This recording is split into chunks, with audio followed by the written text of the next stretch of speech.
Okay, now we're going to be talking about visual illusions, which are really a very interesting way to show how our perception is very different from what our sensation is.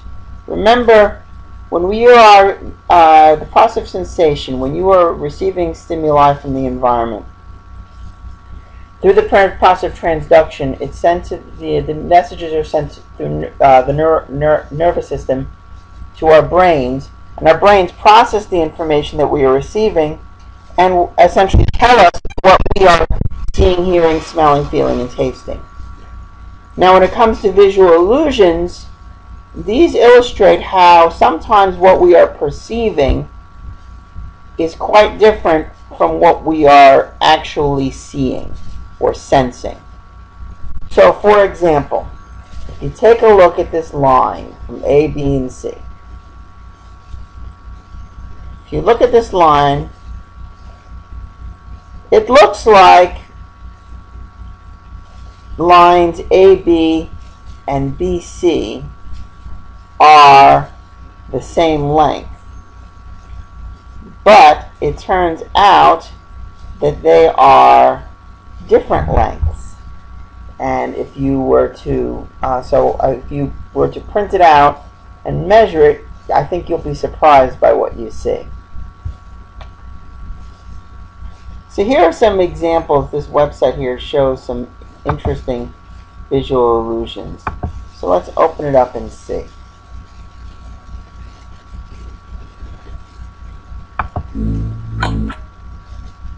So, for example, here we have the Ponzo illusion, which shows us some linear perspective here, and you'll get to see.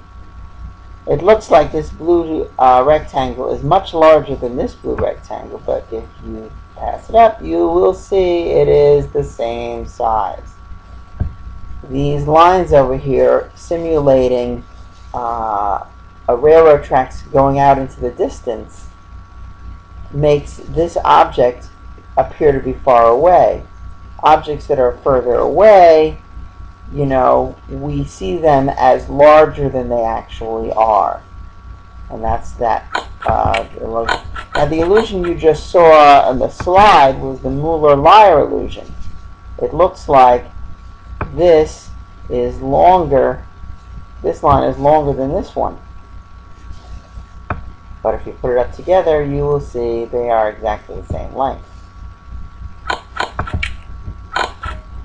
And again, you can explore this on your own, and you can look for more illusions as well. Here is an illustration of the Muller-Lyer illusion.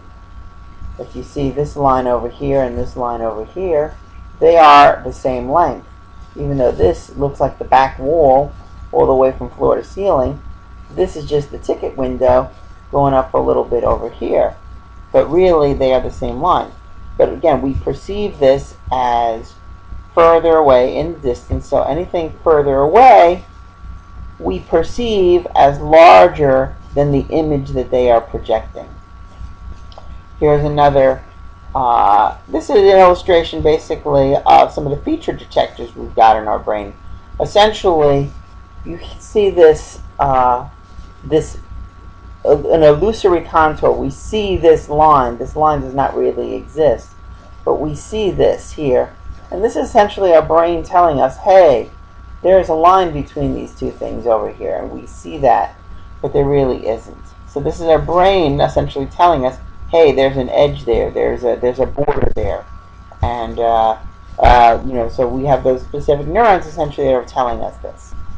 Depth perception is an important aspect of perception. It's realizing that, you know, our eyes, you know, maybe they're like, we are sensing the world in just the two dimensions, but you know,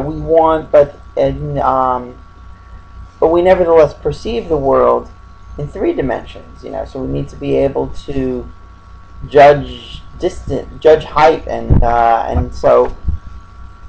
Basically, we have, you know, infants learn how to judge through depth perception. There's some evidence that animals show it when they're born, but much of it is what we learn. So if you take a look at this demonstration here, this is an illustration showing testing to see whether the child can has depth perception. So the child is on the table. Mommy is telling the baby, "Come to me, come to me, baby." But the baby sees this drop, so the baby doesn't want to do it. Even though the child is safe to go across, it looks as if the baby would fall, so the baby stops, indicating that the baby has developed some depth perception. This is called the visual cliff. The baby doesn't want to crawl go down the visual cliff.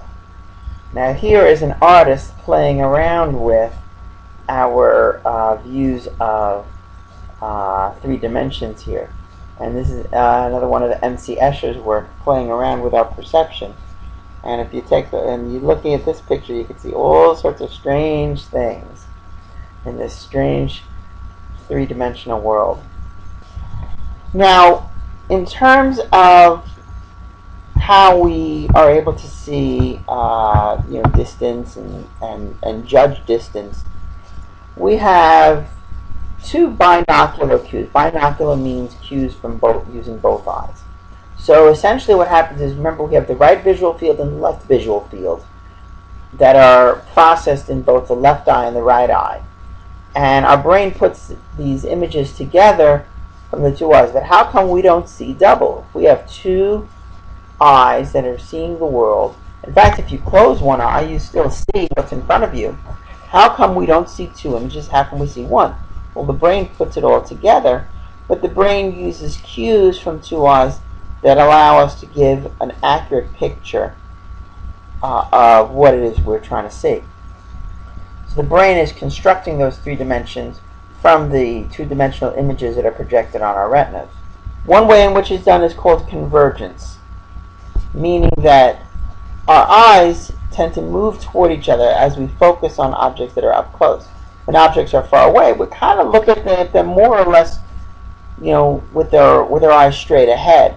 But as they come closer to us, we kind of get our eyes a little bit cross-eyed to focus on the objects that are coming up close. Binocular disparity is another way in which we're able to judge depth, in that because we have different images coming from each eye, we essentially see if there is a disparity between the 2 images. If the 2 images from left eye and right eye are very different, it means the objects are pretty close. If the images are very similar, it means the object is very far away. And as the objects get closer and closer and closer, we can kind of get a little bit confused in terms of the images, and I'll show you how. Let's start with convergence. So as the dragonfly comes closer to us, our eyes converge toward it, so getting a little bit cross-eyed toward the nose, and basically as we're doing that, essentially the muscles that are moving our eyes this way, sending a signal to our brain. So essentially what's happening is our brain is picking this up not just from the colors, the light that is picked up by the retina, but it's also the movement of the muscles in your moving your eyes that also give clues and essentially tell the brain what we are perceiving and how far the object is. Retinal disparity can be shown in this image here, and you can see how as objects get pretty close, you can actually are seeing 2 images getting crossed up. If you do this exercise, you look at your 2 index fingers, you move them closer and closer to your eyes. At a certain point, you are going to see the finger sausage, as shown in this picture here. Because essentially what's happening is the image from the left eye is getting crossed up with the image of the right eye, and you're actually seeing those 2 images get mixed up. Now, there are some people, by the way, who've lost the vision in one eye. And then you might ask, well, how can someone who's lost the vision in one eye, how are they able to judge distance and depth? And the answer is that there are monocular cues that we use with just one eye that allow us to do. Now, again, they can't use binocular disparity if they've lost vision in one eye.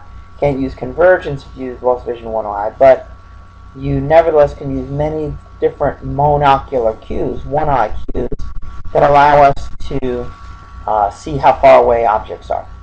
The one is called accommodation, which we mentioned before, is how our lens changes shapes depending on an object far away or close up. So an object that is far away, we kind of focus on that image far away, essentially stretching out our lens. But as the object is close up, we kind of curve that lens to get us to see the object closer at a close distance, allowing us to focus. And this happens whether you're using just one eye or two.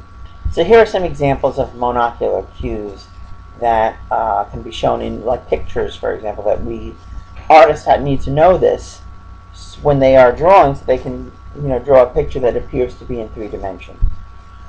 Relative size, the height in the field of view, basically.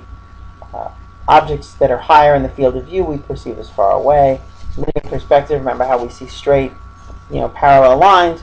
When we're looking at parallel lines in the distance, we actually perceive them to converge. So if you want to draw parallel railroad tracks, you kind of have to draw them converging toward each other, like a triangle up. Objects that overlap, they tend to see the object that overlaps the other. We see that as closer. And ways in which we shade things and the way texture changes as we get from further away to closer up. So I'll start with relative size. Here you see a pencil close up and a pencil far away. But we perceive this as the same pencil, just at different distances, same size pencil. The image here is smaller. We just see the small image as something further away. Here's another example of that size-distance relationship. We saw this illusion earlier in that demonstration, that website here. This object appears larger than this object over here because we perceive it as far away. And again, those converging lines indicated parallel lines that are going farther away. So we see this as far away.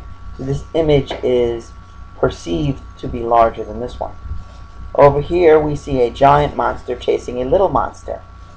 But in reality, these two monsters are exactly the same. And the reason they're exactly the same size is because these visual cues of those bricks that are converging in the distance, we see this as far away, and we see this as close up.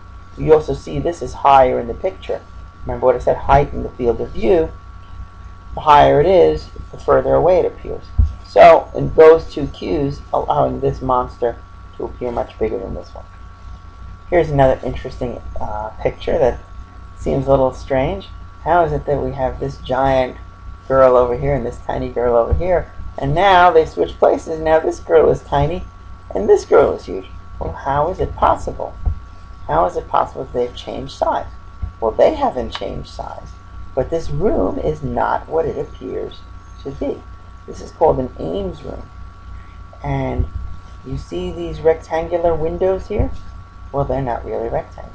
You see these square tiles on the floor? Well, they're not really squares. They are drawn there to prevent the illusion that we are looking at a square room here. But in reality, this is what the room looks like. The room looks this way. The wall on the right is actually closer to the viewer than the wall on the left side. So therefore, anything on the right side is physically closer to you and therefore appears larger. Anything in the back and over here, the image appears smaller. But if we perceive this as to be a regular rectangular room, then we perceive those two strange sized people. The tiny person over here on the left, huge person on the right. As I mentioned before, height in the field of view. We perceive objects that are higher in our field of view to be farther away. So as you can see, this is higher in the picture, this is lower in the picture, but we perceive this as close, we perceive this as far away. Here's an illustration of the arch in St. Louis. And if you look at the arch over here, well, it looks like, if I were to ask you, is the height Is it higher than it is wide, or is it the same? Is this higher? Which is higher? Which is longer? The height or the width? It looks like the height is longer than the width, doesn't it? But let's take a look here. Maybe not.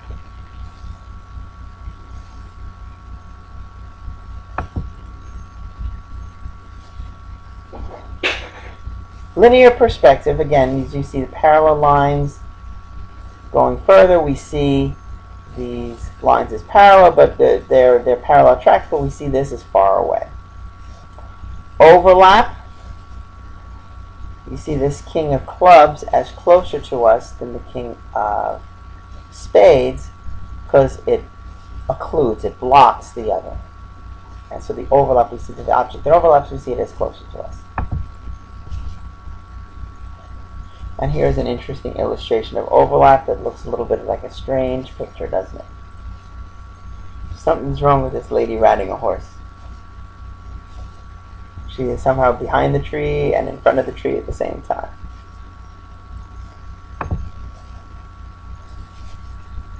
The way light and shadow is drawn also is reflected in terms of how we see distance here. You know, we can see these as a bunch of raised circles here, or depressions here, based on where the light is, whether it's shaded. If you take a look here, an image of light and shadow, take a look at these images over here, for example. You have here this ball with the depression in there, and you have here this bowl with the little ball inside, right? Well, let's see what happens if you flip it. It's the same image. However, the shading is different. When the light is shown on the bottom here, it looks like the dark part is further away. The light is up on top, it looks like the shaded part is closer to us. And therefore you have this image here. So again, artists have to know this in order to draw realistic pictures. If we're looking at the texture of the objects we're seeing, we see greater detail in the texture, then it indicates that the object is closer to us. The texture is finer, but it appears the object is farther away. So again, you see these three-dimensional type images here based on the texture being more clearer, being closer to us, and the finer texture being further away. We also, in order to be able to function, be able to understand the world around us, we have to recognize that objects do not physically change despite the differences in the images that we see it. If you see your friend far away, you see a small image of your friend. If you see your friend close up, you see a larger image of your friend. But you see, as your friend comes walking toward you, you don't see the friend getting bigger and bigger. You just see her getting closer and closer. You do not perceive her changing size. But the image that you are sensing is definitely changing its size. But you're not perceiving your friend to be getting bigger as she's walking towards you. So your sensory information, your retinal image does change all the time, but your perceptual interpretation does not. That's a big difference between our sensation and perception. Our perception maintains this sense of constancy, and we see constancy in size, in shape, and in color. Perceptual constancy, okay, so we see this tiny little person in the back. Well, no, we see this is a smaller image cast on our retina, but we see these two as two young men as about the same size. So we perceive them as the same size objects regardless of the image they are projecting. We also perceive this to be a door in various stages of being open, but realize a door is a rectangle, and we are nevertheless seeing these. This is the only rectangle we're seeing. Each of these are various kinds of trapezoids that we are sensing, essentially, but we are perceiving them to be the same rectangular door. You don't see the shape changing, when the image shape most definitely is. Take a look at these green apples over here. If you change the illumination over the apples, we nevertheless will perceive them to be the same green apples. Okay? The color has changed, but we perceive them to be the same apples. Color has changed again, but we still perceive them to be the same apple. Color has changed again, but we still perceive them to be the same green apples. Because, again, we see the constancy of the objects, the color, as being the same. Now, this is my favorite visual illusion of all. This is my favorite. What I want you to do is, if you can, print out this slide, a full page version of this slide. And I want you to cut out the box that is labeled A and the box that is labeled B. You see the gray box labeled A and the white box labeled B? Well, if you cut out this box and this box, you will see that box A and box B are exactly the same color. They are exactly the same color. Why is box A and box B the same color? Well, notice here, box A, you have the A is lighter in color than its surroundings, the B is darker in color. So it makes this appear a little bit lighter, this appear a little bit darker. More importantly here, you have this object here, which we perceive to be casting a shadow. And the object casting a shadow over box B, we perceive this is lighter than it actually is. No shadow over here, the shadow over here. So if we were to perceive, we are perceiving a light box that is darkened by a shadow, but we still see this as we see this as lighter. We see this as a dark box in full light, but in reality, they are exactly the same color. If you don't believe me, print it out and try and test it yourself.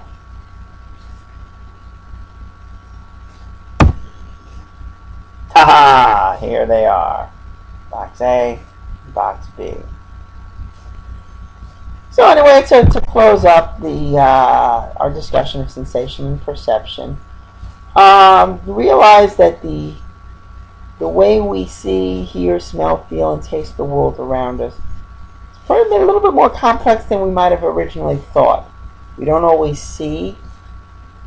perceive what we're seeing. So we perceive things differently than what we're seeing, for example.